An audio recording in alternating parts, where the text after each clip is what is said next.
Okay. I used to be a high school English teacher, and so words are very important to me. You know, words have a tremendous amount of power, good or bad, and you have to be so careful about the words that you choose. In my life, there are certain words that have tremendous significance, and that's really the heart of what I want to tell you about. I met my husband in college, and when we were dating, we found out that each of us had a cousin who had an adopted child, and each of us had already made a life plan that included adoption. So when we decided to get married, we knew just what we were going to do. We were going to have a bunch of kids, and then we would absolutely adopt. Sometimes, though, life does not work out the way you expect. When we first got married, I didn't want to have kids yet. My husband was in school, and I was working, and I loved my work. Then eventually, I wanted to have kids, and I couldn't get pregnant. It was really hard. It took a very long time. Finally, I got pregnant. I had a wonderful pregnancy, but the baby had birth defects and died at birth. Not a good thing. Hospitals today are far more sensitive than they used to be when a baby dies. In those days, I didn't see the baby. I never held him or said goodbye. We named him, my husband and I, and we made arrangements to bury him because that's what you do. But there I was in the hospital, devastated. All around me were flowers and balloons and mothers and their babies. And I went home with no baby, back into my neighborhood where it looked like everybody was a young couple having children. It was just awful. I felt so disconnected. Well, now I wanted to have a baby more than ever, and I still couldn't get pregnant. So I went back to teaching. And then one day, there was one of those moments, you know, the ones that change the whole rest of your life forever? I was teaching, and the teacher came in from next door, and she said to me, "Maris, I have to leave early because my brother and sister-in-law just adopted a baby from Seattle, and I want to go see the baby." Well, that was it for me. I went home, and I said to my husband, "Well, we said we were going to adopt someday anyway. Here's our chance. How about if we find out what that couple did, and maybe we can adopt a baby now?" He was fine with that, and I did it. I spoke to the sister-in-law, and I spoke to the adoption attorney in Seattle, and 6 months later, we got a call to come and pick up our newborn baby daughter. It was an incredibly exciting time. We flew to Seattle on a Sunday. I couldn't hold the baby till Monday after we went to court, but I could see her. So there we were. The attorney took us to the hospital, and my husband and I were walking down the corridor to get to the big nursery window. And I knew I had to warn him because I'm the oldest of 4, and he's the younger of 2, and really didn't know anything about babies. So I said to him, "Listen, newborn babies are not always pretty. In fact, sometimes they're really funny looking. But it's okay. They get better.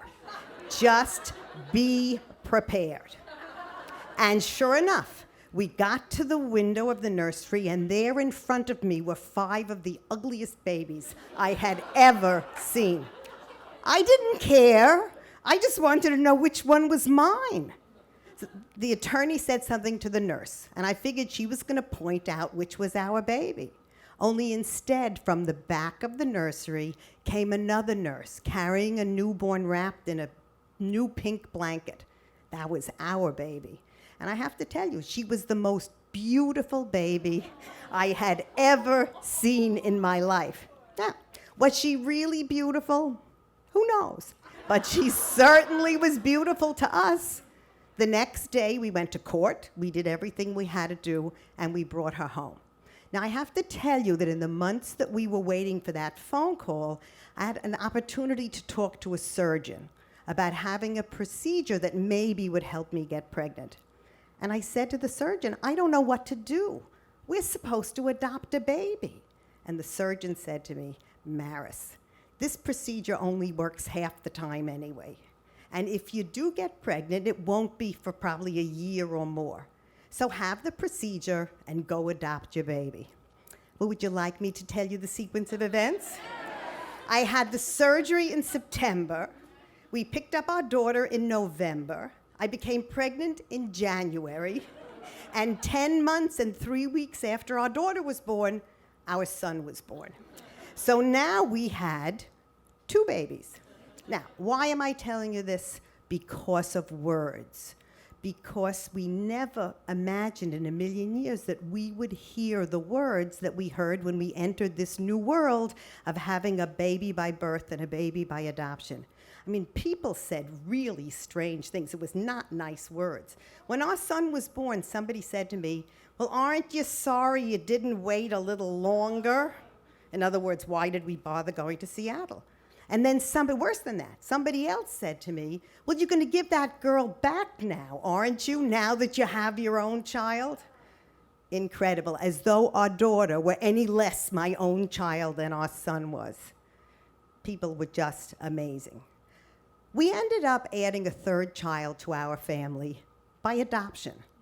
We had had 2 babies in a year. I didn't want another baby.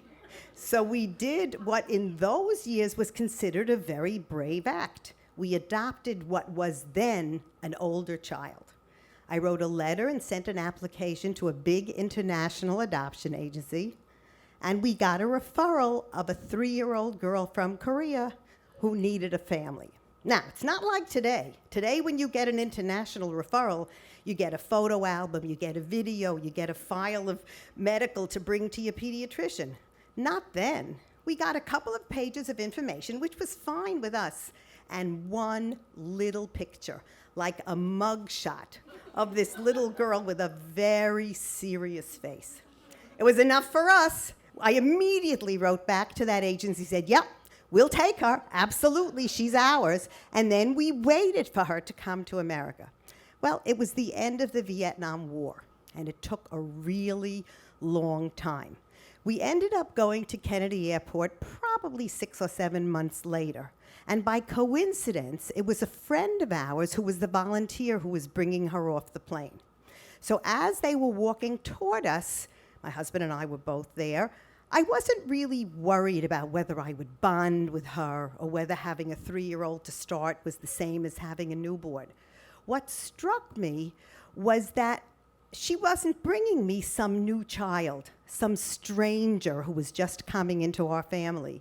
She was bringing us our daughter, who had been our daughter for 6 months already and was just finally coming home. Now, there we were, an interesting family.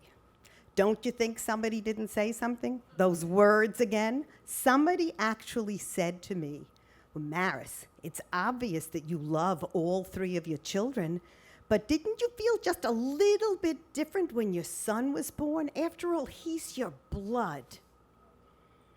Now, I would have liked to have had the words right then and there to answer people like that and to tell them how I felt about my children. But I didn't have I, who love words, did not have the words for years to really know how to answer people. And it didn't stop. Here, fast forward 25 years. Our 3 children are terrific. They all grew up great, and they all got married. Imagine 3 out of 3, which is in itself astounding. And our son, who is our birth child, married a woman who had been adopted as a baby. So we had 2 adopted daughters and an adopted daughter-in-law, who in fact has truly become our 3rd daughter. And all of them decided they wanted to start a family. Well, you know what I said. Don't you want to adopt? And in essence, all 3 women answered me the same way. "Oh, Mom, we want to have a baby." Rightfully so. And they did. In the course of 15 months, each of those 3 women gave birth to a baby girl. So now we had these 3 incredible, delicious granddaughters. Not genetically related to each other, don't look anything like each other, but they're close cousins. They talk to each other, they laugh with each other, they play with each other, they love each other, and all the rest of that stuff is just details that they don't care about. Well, don't you think somebody didn't say something to me about them? Somebody actually said to me, Maris, it's obvious that you love all 3 of your grandchildren, but didn't you feel just a little bit different when your son's wife had a baby? After all, that one's your blood. Incredible what people say. Anyway, as our kids got bigger, I went back to school and I became a social worker and I started to do work with an adoption agency. I loved doing adoption work because I was bringing other people to the place where I was. And then a bunch of us who did this work together decided that we wanted to open our own adoption agency. We wanted to place babies and really older children. Now, obviously, some of the motivation was, the good stuff from my own life. But it was more than that. We wanted to make sure that these older kids didn't have to wait so long for a family. And we wanted to do it the best possible way. And I have to tell you, we did. We opened our own adoption agency, Family Focus, in Queens, and it's still going strong all these years later. But we had to plan it from the beginning. So there we were, sitting around thinking, well, what should we say to people who come in the door? After all, people come in, they don't know what adoption is. We have to be able to explain it to them so that they can decide if it's even something they want to do. So I was going to be the trainer of these new families because I was a teacher. And I already knew in my head what I would say to new people. Listen, adoption isn't just when you go to court and a judge signs papers. And it isn't just when a social worker comes to your house and writes a report and you give all this documentation and paperwork. Adoption is different, and it's way more than that. And that's when I came on a word, the best word, and actually the word that had probably been inside of me all of those years. We were sitting, planning it, and I was talking about my own life, and all of a sudden it popped right out of my mouth. I said, I know what adoption is. It's just a claim you make. You claim your child, and it's forever. And that's it. Everybody in the room picked up on the power of that word right away. And in fact, we've been using it in our training in all these years since. And I'll tell you that all adoptive parents understand it. Because what it is saying is that we claim our children exactly the way birth parents claim their birth children. And I'll tell you who else understands it, step-parents. Many step-parents can never go to court to legally claim their stepchildren, but in their hearts, they absolutely claim them, and that's forever too. And adoptive parents don't only have to claim babies. A woman once came to our agency who wanted to adopt really an older child, not like my 3-year-old. And she looked in a picture book of children who needed to be adopted, and she saw a teenage boy who really needed a family. He had some learning disabilities, he had some medical issues, but mostly he had had many, many disappointments in his life. She liked him, she read his materials, she asked if she could meet him. We introduced them, they got along really well. She visited with him a very long time until he felt comfortable enough to move into her house. He moved in, and they went to court, and she adopted him. 2 years later, I happened to bump into her at a conference. After we did this whole big hello, this mutual hello, I said to her, "So, how's Larry?" "Oh," she said, and she reached into her giant pocketbook and pulled out one of those little plastic photo albums, the kind that new mothers and new grandmothers used to have before everybody put their pictures in a smartphone. And she said, "Look, Larry graduated from high school. Here's his picture. And here he went to the prom. Look at his tuxedo. And here he is in his uniform working in McDonald's." And I realized this was a new mother who had claimed her baby. Didn't matter that he was 18 years old. He was her baby. And she was one happy woman. So did I ever claim my baby that died? Or did I remain forever disconnected? Of course I claimed him, absolutely. I realized long, long ago that he is every bit as much my child as all of the others. And as far as that ridiculous question, Can you love a child you didn't create as much as you love your blood child? I have an answer for that too now, and it's really simple. There's no such thing as much as, because love is not measurable. Our children, all of our children, are claimed by us, and that's it. What's ours is ours. And that's my last word. Thank you very much.